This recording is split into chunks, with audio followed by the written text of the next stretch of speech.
yang hadir di tempat ini semoga selamat dari dunia sampai surga.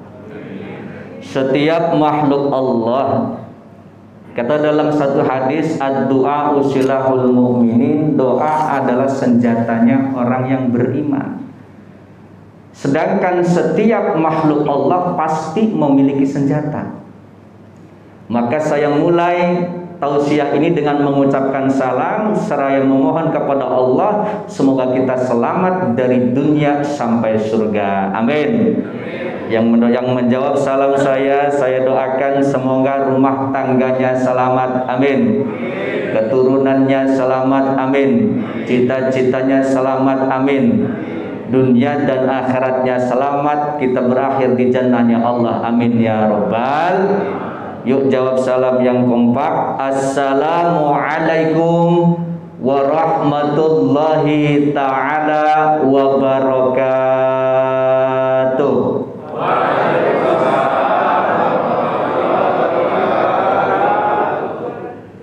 Alhamdulillah alladzi bi ni'matihi tatimmus shalihah. Ashhadu an la ilaha illallah wahdahu la syarikalah wa ashhadu anna Muhammadan abduhu wa rasuluhu la nabiyya ba'dah.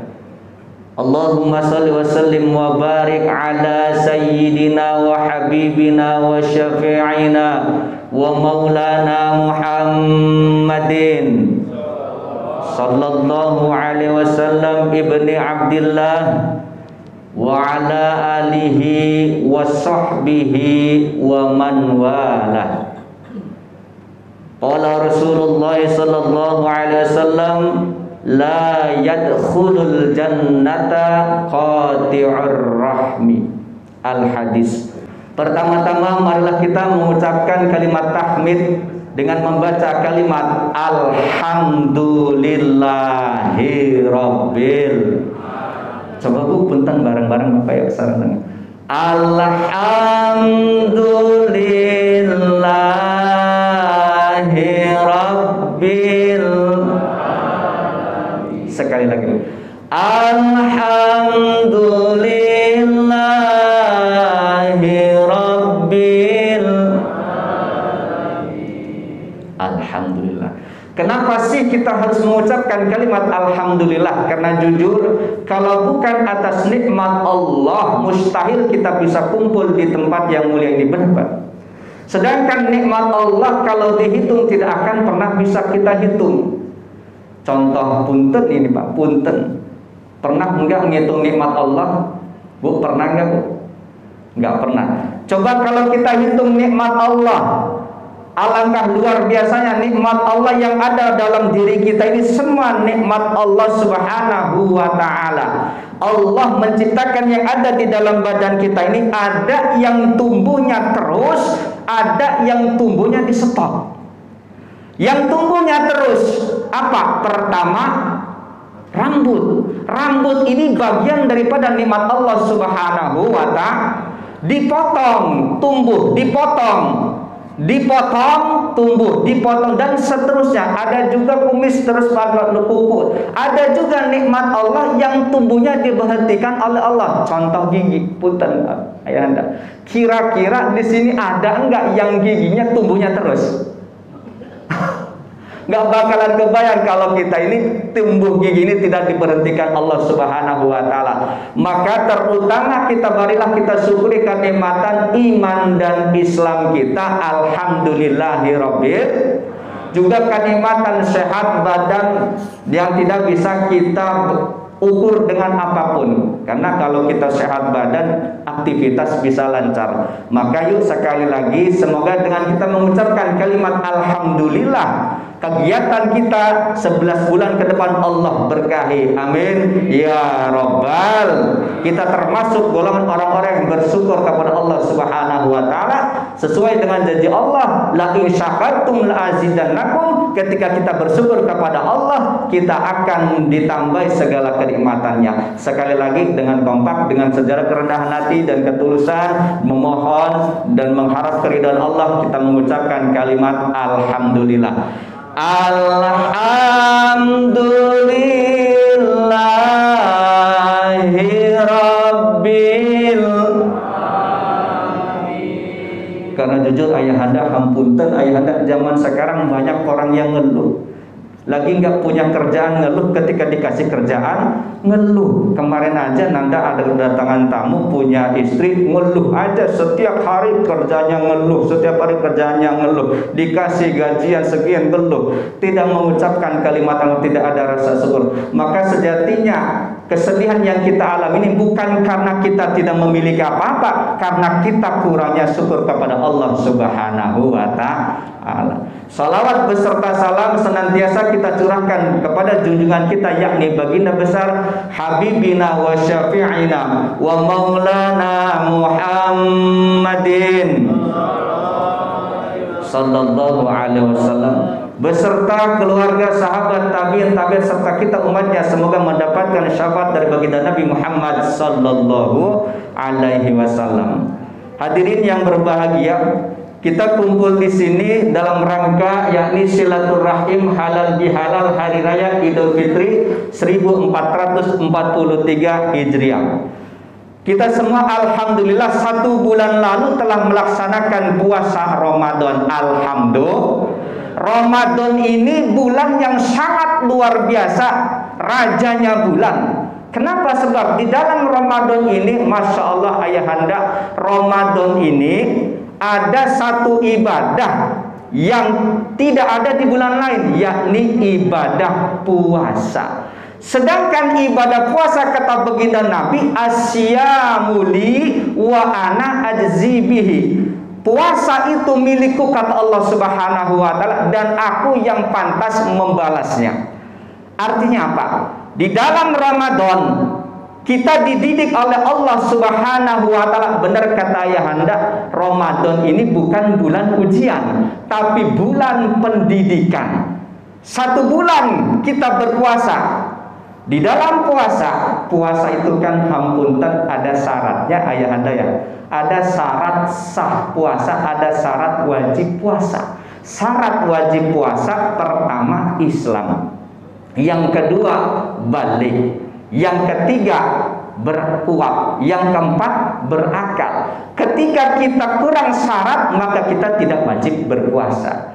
Maka kemarin ada ibu-ibu yang ngomong sama saya, ampunten ayahanda, alhamdulillah di Hidayatul Quran sudah berjalan 5-6 kali pengajian bulanan Dzikir Akbar 1 Kabupaten Serang. Alhamdulillah Hidayatul Quran pun menjadi bagian dari kebaikan PLN YBMPLN di sana. Alhamdulillah mendapatkan bantuan air minum. Alhamdulillah. Maka ada ibu-ibu bertanya, punten Pak Ustadz, emang syarat wajib puasa ada berapa? Kata saya syarat wajib puasa ada 4. Pertama Islam, yang kedua balik, yang ketiga sehat atau kuat, yang keempat berakal. Itu ngomong tuh punten ibu bapak.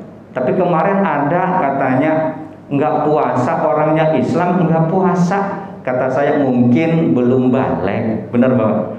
Enggak, udah balik, udah kumisan, udah jenggoten, udah gede. Oh mungkin lagi kurang sehat. Oh orang kemarin sehat jalan-jalan warawiri kemana-kemana. Oh mungkin gak akalan. Lah begitupun kita yang kemarin tidak berpuasa, boleh jadi ada sahabat atau kerabat atau tetangga kita yang tidak berpuasa, boleh jadi ada dari salah satu itu. Betul.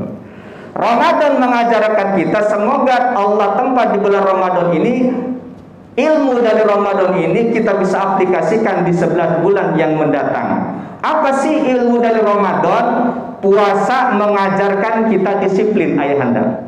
Benar? Benar nggak Bu? Disiplin apa? Disiplin waktu. Kalau waktunya belum berbuka, jangan, apapun yang jadi halal jadi haram, jangan dimakan. Benar Pak? Contoh, air minum halal, tapi karena belum waktu maghrib jadi haram, nanti habis maghrib. Makanan halal habis maghrib. Sirup halal habis maghrib. Termasuk istri kita halal habis isya terawih. Kalau habis maghrib terlalu cepat ayahanda. Ramadan mengajarkan kita disiplin. Kalau kita benar-benar mengaplikasikan pendidikan Ramadan di bulan 11 bulan ini, maka semua kita akan disiplin waktu. Hampunten ayahanda, kadang-kadang Nanda ada salah satu teman yang kerja di daerah Jepang. Katanya kalau di sana itu lebih disiplin. Orang Indonesia ini kan kurang disiplin waktu. Bener apa bener? Kadang-kadang kan kita janjian jam 9, datang jam 10. Bener? Maka semoga Ramadan ini mendidik kita lebih disiplin waktu. Yang kedua, Ramadan mengajarkan kita jujur. Puasa kita mengajarkan kita jujur. Di dalam Ramadan kita berpuasa. Apa jujurnya? Kalau kita berpuasa, hanya kita sama Allah yang tahu. Kalau seandainya misal kita wudhu, ketika pas kita wudhu kita minum air, jangankan malaikat, jangankan polisi, jangankan siapa tuh yang biasa yang nangkepin KPK, jangankan polisi, jangankan KPK, sahabat di samping kita, kalau kita itu minum air wudhu, nggak bakalan ada yang tahu. Benar ayahanda? Berhubung karena kita yakin kita sedang berpuasa, Allah tahu kita berpuasa, kita jujur, meski sahabat kita nggak tahu, tapi Allah tahu. Maka Ramadan, pendidikan Ramadan ini ketika diaplikasikan di 11 bulan yang mendatang, jujurnya ini kita aplikasikan, maka insya Allah kita akan berkah dunia akhirat. Amin ya Rabbal.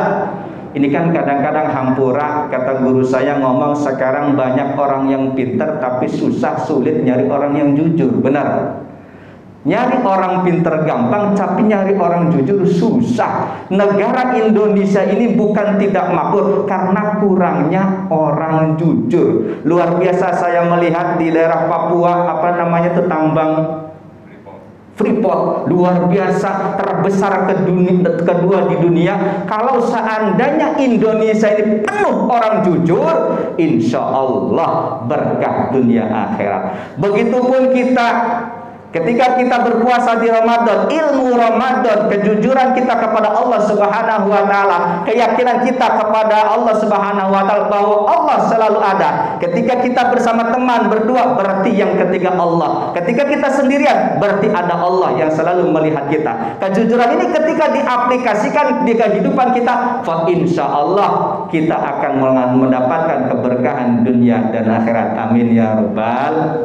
Cuman kan jujur ini, Bu, ya Allah ya Karim, ayahanda, sangat langka zaman sekarang. Jangankan Masya Allah, apalagi kita, Masya Allah, kadang-kadang kita yang di pesantren aja susah, itu namanya jujur, ya Allah. Maka dalam salah satu cerita, orang jujur ini Masya Allah luar biasa. Jujur ini salah satu sifat baginda Nabi Muhammad Sallallahu Alaihi Wasallam. Kan baginda Nabi atau para Rasul itu kesifatan sidik, fatonah, amanah, tablik. Pertama bukan fatonah dulu, tapi yang disebut jujur dulu. Karena memintarkan orang yang jujur, orang yang bodoh tapi jujur, dipintarkan gampang. Tapi menjujurkan orang yang pintar, ini sangat susah ayahanda. Ampunten. Semoga kita bisa mengalami, semoga kita bisa mengamalkan pelajaran-pelajaran di bulan Ramadan, yakni jujur. Yang ketiga, Ramadan mengajarkan kita peka dan tahu diri. Kita ini makhluk, kita butuh sesuatu selain Allah. Kita ini makhluk, kita butuh sesuatu. Kita tidak ada daya dan kekuatan. Contoh ayahanda, 1 bulan kita berpuasa dari pagi jam 4 imsak, terus sampai jam 6 maghrib. Ya Allahul Karim, ternyata kita ini kan lemah. Kalau nggak makan, nggak minum, lemah. Kira-kira hampunten di sini ada nggak yang puasanya 7 hari 7 malam? Kira-kira kuat nggak ya anda? Nah, berarti kan kita lemah. Kita ini Ramadan, ini puasa menyadarkan bahwa kita ini cuma makhluk, kita tidak punya daya dan kekuatan. Kita ini butuh yang lain, kita ini butuh makhluk yang lain. Dan Ramadan mengajarkan kita peka terhadap lingkungan. Seperti UID Banten ini alhamdulillah begitu pekanya kepada pondok-pondok pesantren, memberikan bantuan kepada pondok pesantren yang dimanfaatkan untuk kemaslahatan pondok pesantren. Amin ya Rabbal. Selanjutnya, dalam satu riwayat ayahanda hampunten, ketika kita sudah melaksanakan puasa di bulan Ramadan 29 hari, Kita berpuasa kemarin 29 hari 1 bulan hitungannya. Kemudian kita melaksanakan Ramadan 29 hari, kemudian kita melaksanakan Idul Fitri, kita merayakan kemenangan. Dalam satu riwayat ayahanda hampunten, baginda Rasul sesudah khutbah Idul Fitri turun dari mimbar, kemudian baginda Rasul mengucapkan amin, amin, amin 3 kali ayahanda. Sesudah baginda Rasul khutbah Idul Fitri, baginda Rasul mengucapkan amin, amin, amin 3 kali ayahanda. 3 kali. Sahabat bertanya, ya Rasul, ya Rasulullah, kok mengucapkan amin, amin 3 kali, memang ada apa? Kan kita nggak ada yang ngedoa. Kata baginda Rasul, tadi ada malaikat Jibril. Sebelum saya turun dari mimbar, ada malaikat Jibril. Jibril ngomong, ngedoa ke Allah Subhanahu wa taala. Kata Jibril, "Ya Allah, jangan terima puasanya orang yang durhaka kepada orang tua." Kata Jibril, "Ya Allah, jangan terima puasanya orang yang durhaka terhadap orang tua." Sekali lagi, ya Allah, jangan terima puasanya orang yang durhaka kepada orang tua. Kata baginda Rasul, amin. Maka ketika kita melawan ke orang tua, kita durhaka kepada orang tua, maka puasa Ramadan kita mubazir ayahanda. Hampunten, saya nanda sangat apresiasi tadi ayahanda, ya Allahul Karim memberikan sambutan. Biasanya halal bihalal open house, sekarang sudah dihapuskan ayahanda ya. Alhamdulillah, hari pertama Ramadan khusus untuk keluarga masing-masing. Benar menurut ayahanda, benar, karena memang lebih utama kita meminta maaf kepada orang tua. Hampunten bunda, ini luar biasanya orang tua. Tidak ada kesuksesan anak melainkan doa orang tua. Maka dalam satu ayat Allah berfirman, wa qada rabbuka alla ta'budu illa iyyahu wa bil walidaini ihsana. Artinya apa? Itu ayat perintah 2 tapi dalam satu ayat. Wa qada rabbuka, Allah memberikan hukuman, Allah memberikan ketentuan untuk tidak menyembah kecuali kepada Allah Subhanahu wa ta'ala dan berbuat baik kepada orang tua. Saking luar biasanya orang tua kita, Allah memberikan perintah satu ayat bergandengan dengan ayat dengan perintah kita menyembah Allah Subhanahu wa ta'ala. Maka mustahil kita meraih kesuksesan tanpa ridho Allah Subhanahu wa ta'ala. Hampunten, kira-kira di sini nanda pengen tanya, ada enggak anak yang tidak memiliki orang tua? Ada enggak Bu? Enggak ada. Setiap kita adalah anak, pasti kita memiliki orang tua. Enggak ada di sini nih yang lahir dari pohon pisang. Benar apa benar? Pasti miliki orang tua. Cuman kan punten ini ya Allah ayahanda, maka benar dalam satu hadis, birrul wa birrullah, ridallah fi ridal walidain wa suhtullah fi suhtil walidain. Ridhonya Allah berada dalam ridhonya kedua orang tua, dan bendunya Allah berada dalam bendunya orang tua. Ya Allah, boleh nanda ceritanya ayahanda? Boleh nanda cerita nih bunda? Nanda ingin menceritakan salah satu luar biasa, Allah memuliakan orang tua kita. Dulu Nabi Musa alaihissalam munajat kepada Allah Subhanahu wa ta'ala. Kata Nabi Musa, ya Allah, tolong tunjukkan siapa teman saya di surga. Nada merinding ya, sakit sedihnya. Ya Allah, tolong tunjukkan siapa teman saya di surga. Kata Allah menyuruh malaikat Jibril, Jibril sampaikan kepada Nabi Musa alaihissalam, temanmu di surga, sahabatmu di surga, tetanggamu di surga ada di pasar. Nabi Musa berangkat ke pasar. Ketika Nabi Musa ke pasar, Jibril ngomong, itu sahabatmu tukang daging. Nabi Musa kaget, masa iya tukang daging jadi tetangga saya di surga. Akhirnya Nabi Musa karena penasaran, ngikutin ini perjalanan keseharian tukang daging, ngikutin sampai dia pulang tukang potong jual daging ayahanda, kemudian diikutin sampai beres dia berjualan, pulang diikutin sama Nabi Musa. Akhirnya ketika diikutin sama Nabi Musa, itu tukang daging ternyata aktivitasnya setiap hari diintip oleh Nabi Musa. Ternyata setiap hari itu tukang daging masak daging, direbus, kemudian dihancurin, digiling, dibikin bubur. Setiap hari ngambil tempat yang ada di atas, diturunkan, disuapinlah seorang ibu-ibu renta setiap hari sebelum dia berangkat jualan daging. Nabi Musa bertanya kepada malaikat Jibril, ini siapa? Silahkan tanya Nabi Musa kepada itu tukang daging. Nabi Musa kemudian bertamu kepada tukang daging tersebut. Punten, assalamualaikum. Waalaikumsalam. Ini punten, saya Musa alaihissalam. Saya di sini niat bertamu. Saya heran dan kaget, kok kamu ini jadi tetangga saya di surga nanti. Saya pengen tahu amalan apa yang dilakukan. Ternyata ayahanda ini tukang daging setiap hari menyuapi orang tuanya. Subhanallah. Sebegitu mulianya orang yang memuliakan orang tua, sehingga Allah angkat derajatnya sehingga bisa bertetangga dengan Nabi Musa alaihissalam di surga. Amin ya robbal. Hampunten, kira-kira kita minggu-minggu kemarin habis lebaran kita sudah memohon maaf ke orang tua belum? Udah belum, punten? Bu, punten kok diam aja ini? Udah minta maaf belum, Bu? Udah sungkeman belum?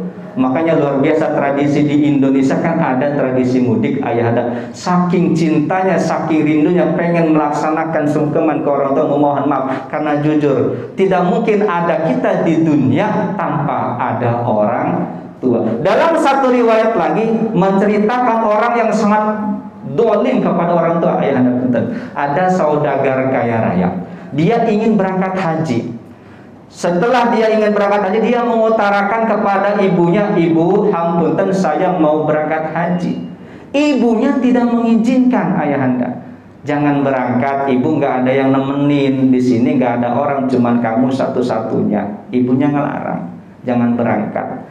Kata si orang tersebut ngomong lagi, izin lagi, ibu punten, saya mau menyempurnakan rukun Islam saya yang kelima, mau berangkat haji, saya mau ibadah, mohon ridhoi. Sambil menangis itu orang tuanya, ya sudah berangkat.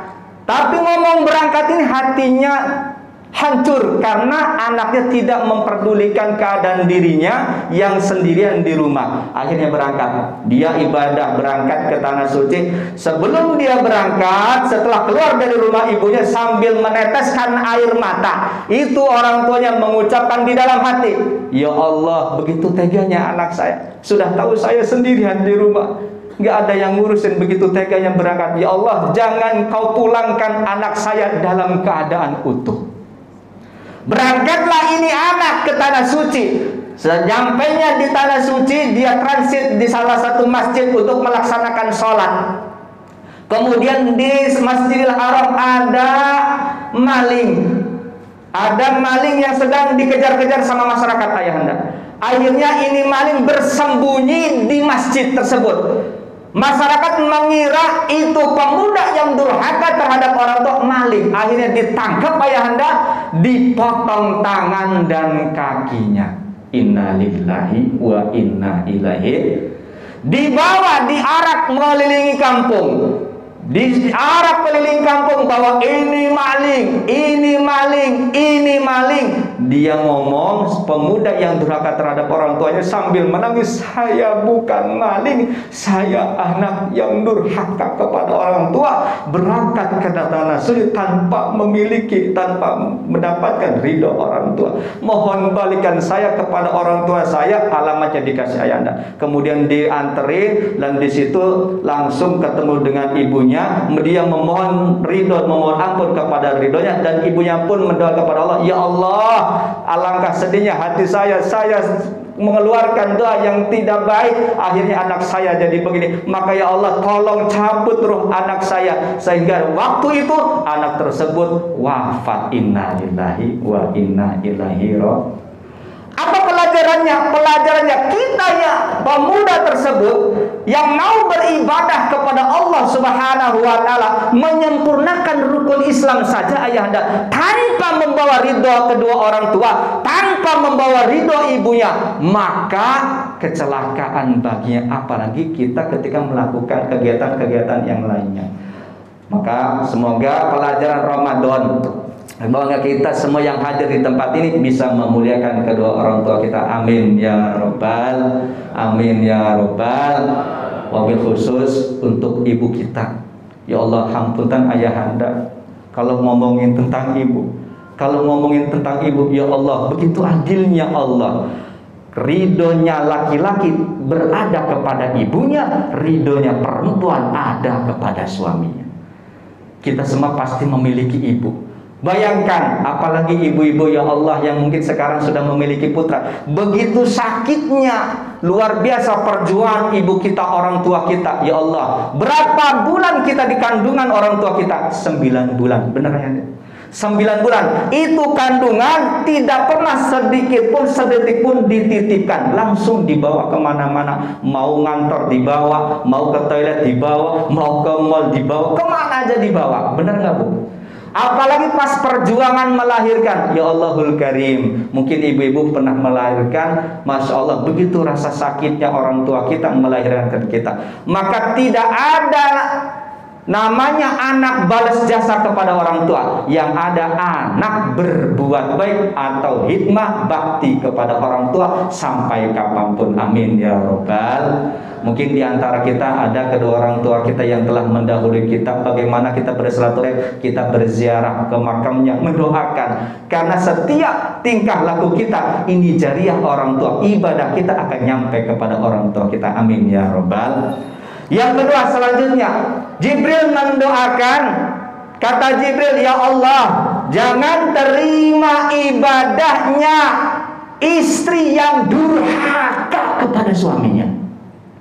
Boleh nanti izin ke sana ayahanda, karena ini ngomongin istri kayaknya lebih enak ke ibu-ibu. Hampunten ini teta. Kata malaikat Jibril mendoakan jangan terima ibadahnya perempuan atau istri-istri yang durhaka kepada suaminya. Punten nih teh, punten, pernah enggak berbuat dosa, kesalahan kepada suami? Pernah enggak? Pernah enggak? Jujur pernah enggak?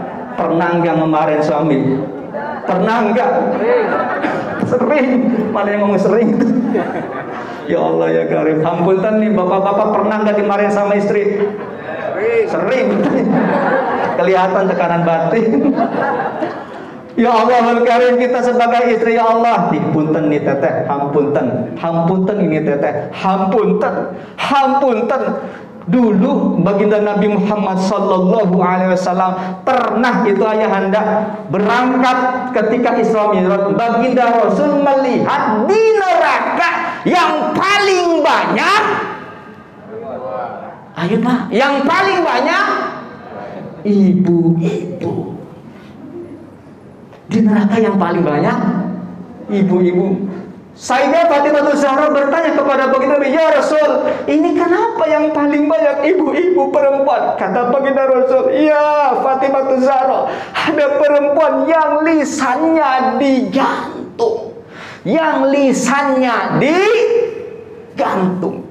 Kata Nabiullah, ya Fatimah, ada perempuan yang lisannya digantung. Fatimah Zahra sambil menangis, ya Rasul, itu perempuan yang bagaimana? Kata baginda Rasul, ini perempuan, wanita, istri yang suka nyakitin suami.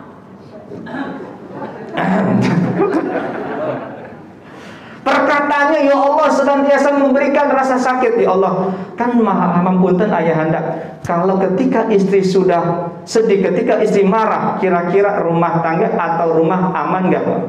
Tenang gak Pak? Nah kita yang kerja kan jadi kacau balau, benar kayaknya deh. Maka ya Allah, ini perempuan-perempuan, istri-istri yang sering menyakiti suami dengan lisannya, maka ini akan jadi penghuni neraka. Sekalipun ibadahnya seperti wali.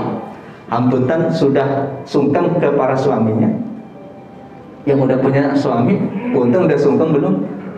Di sana bawa ayah anda punten ibu-ibu saya ngomong kayak gitu jawabnya nanti aja sungkemnya pas lebaran ya.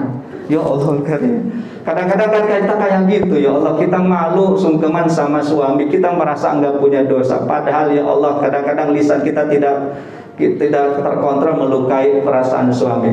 Maka jujur punten ibu semuanya, semoga kita mendapatkan ridha Allah Subhanahu wa taala. Pulang dari sini barangkali kan kadang-kadang ini ayah ada kelar lebaran beres sungkeman 2 hari udah mulai lagi marah-marah sama suami. Bener apa bener? Bener apa bener Pak? Nah jujur Bu, hampunten ya, semoga kita mendapat ridha Allah, amin. Perlu diketahui juga para bapak-bapak, kadang-kadang kita sebagai istri saya ngomong punten nih Bu, punten nih. Di sana ada salah satu kampung ayah ada, ini cerita nyata. Ibu-ibu pengen nggak nanti wafat jasadnya dalam keadaan utuh? Pengen nggak? Pengen nggak Bu? Ada di daerah saya wafat dalam keadaan utuh, jasadnya 15 tahun ayah anda dikeduk, dibongkar karena ada pelebaran perusahaan, dibongkar jasadnya masih utuh. Pengen nggak Bu? Pengen nggak Bu? Masih utuh dan dalam keadaan wangi ayah anda. Kita semua masyarakat kaget, ini amalannya apa? Seorang wanita 15 tahun lebih dimakamkan, tapi jangankan jasadnya, kain kafannya belum laku. Ya Allahul Karim. Kita semua bersilaturahim ke keluarganya. Ternyata saya tanya, ini amalannya apa sih? Saya tanya, apa mungkin ini ahli tahajud? Enggak Bu, bukan ahli tahajud ayah anda. Apa ini ahli sholat malam? Enggak, bukan. Apa ini ahli puasa Senin Kemis? Tidak. Apa ini ahli sedekah? Tidak. Ternyata ini ahli berbuat baik. Seumur hidupnya belum pernah memarahi suaminya, bahkan dimadu. Kira-kira ibu pengen kan nih jasadnya utuh tapi dimadu nggak marahin suami? Itu istri saya ngomong, ayah anda mendingan bosok katanya daripada dimadu. Ya Allah, artinya apa? Luar biasa Allah muliakan seorang istri yang memuliakan seorang suami. Maka benar kata malaikat Jibril alaihissalam yang berdoa kepada Allah, diaminkan oleh baginda Nabi, ya Allah jangan terima puasanya wanita yang durhaka terhadap suaminya. Insya Allah di sini mah tidak ada, amin ya robbal. Tapi catatan, ini masih ada waktu nggak? Mas. Ini ada catatan untuk para suami punten. Kadang-kadang nih Bu ya, ini kan curhatan ibu-ibu. Pak Ustadz, saya pengen tanya, sebenarnya tugas masak, nyuci piring, ngepel itu tugas siapa sih? Kadang-kadang suami saya merasa jadi raja, menyuruh ini dan itu, semua pengen saya kerjakan. Curhatan seorang ibu-ibu. Punten ini Bu, punten ini Bu ya. Saya mau ngomong berdasarkan kitab ini punten. Dalam satu riwayat kitab namanya kitab Ukudulujen karangan Syekh Nawawi Tanah Haram Banten. Ini punten ayah anda. Di kitab tersebut ternyata anda baca tugas masak itu bukan tugas istri. Makanya pun lagi dibelain ini. Tugas masak bukan tugas istri, melainkan tugas masak tugas. Ayo Bu, ini benar. Masak tugas yang kencang, masak tugas, nyuci piring tugas, nyuci baju tugas, nyapu tugas, ngepel tugas. Dengarin tuh, benar ini. Maka kalau nggak percaya datang ke pasar ini, kita buka kitabnya. Masak, nyuci piring, ngepel itu tugas suami. Ayo dong, lagi dibelain Bu. Masak, nyuci piring, ngepel tugas yang kencang. Tapi Bu, benar ini Bu, kenyataan anda baca. Ya Allahul Karim, benar ini tugasnya suami. Tugas istri pertama nurut kepada Allah, yang kedua nurut kepada Rasul, yang ketiga nurut ke kata suami masak.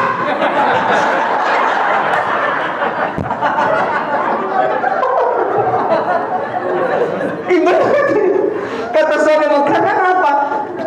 Perintah seorang suami itu yang undang aja jadi wajib Bunda. punten. Maka semoga ibu-ibu yang hadir di tempat ini bukan masuk golongan orang yang didoakan oleh malaikat Jibril alaihissalam, golongan orang yang puasa dan ibadah tidak diterima Allah Subhanahu wa taala. Ramadan yang kemarin semoga kita semua menjadikan pribadi-pribadi atau wanita yang semakin bakti terhadap suami, insya. Yang terakhir ayahanda hampunten, yang terakhir Jibril pun mendoakan, ya Allah, jangan terima puasanya orang yang memutuskan tali silaturahim. Ya Allah, maka wajar baginda Rasul dalam satu hadis, la yadkhulul jannata qati'ur rahmi, tidak akan masuk, Allah haramkan surga kepada mereka yang pernah memutuskan tali silaturahim. Punten ayahanda, bunda, semuanya yang ada di sini, ada nggak yang di sini yang nggak pernah melakukan dosa? Ada nggak? Ada nggak di sini yang tidak memiliki kesalahan? Pasti ada. Maka karena kita manusia pasti memiliki salah. Hari ini apalagi dalam satu lingkungan ini pasti memiliki salah. Atasan pasti memiliki kesalahan terhadap bawahan-bawahan pasti memiliki banyak kesalahan terhadap, dan semuanya pasti kita yang namanya manusia pernah memiliki salah. Maka yuk jadikan momentum hari ini untuk meridhokan segala, memohon maaf, bukan cuma tangan yang berjabat tapi juga hati saling berjabat, mempererat tali silaturahim kita, yakni untuk mengharapkan ridha Allah Subhanahu wa taala. Semoga kita semua mendapatkan ridha Allah Subhanahu wa taala. Mungkin itu saja dari Nanda. Akhir kalam, semoga Nanda dengan segala kerendahan hati, pastilah ucapan ini mungkin ada yang menyakiti, tapi tidak lain tidak bukan Nanda menyampaikan ini semata-mata karena rasa sayang Nanda. Semoga kita mendapat ridha Allah dan berkumpul di jannahnya. Amin ya robbal alamin. Atas nama keluarga besar Pondok Pesantren Hidayatul Quran, Nanda mengucapkan ribuan terima kasih kepada keluarga besar UIN Banten dan juga memohon maaf atas segala kekurangan Nanda. Nanda mengundang barangkali ayahanda lewat di daerah Tol Ciujung, kebenaran Pondok Hidayatul Quran di daerah Ciujung Keragilan, di situ ada Pondok Pesantren Hidayatul Quran, barangkali berkenan mampir. Alangkah bahagianya apabila ayahanda bunda bisa mampir di sana mencicipi khas masakan santri, garam asam bebek santri. Alhamdulillah beberapa kemarin sudah pernah kirim ke sini, moga bisa selalu ke sana. Sekali lagi Nanda memohon maaf barangkali ada ucapan yang banyak salah. Semoga apa yang Nanda sampaikan ketika kalau itu kebaikan itu datangnya dari Allah Subhanahu wa taala, kalau itu salah itu semata-mata dari Nanda pribadi. Akhir kalam, billahi taufiq wal hidayah. Wassalamualaikum warahmatullahi taala wabarakatuh. Waalaikumsalam.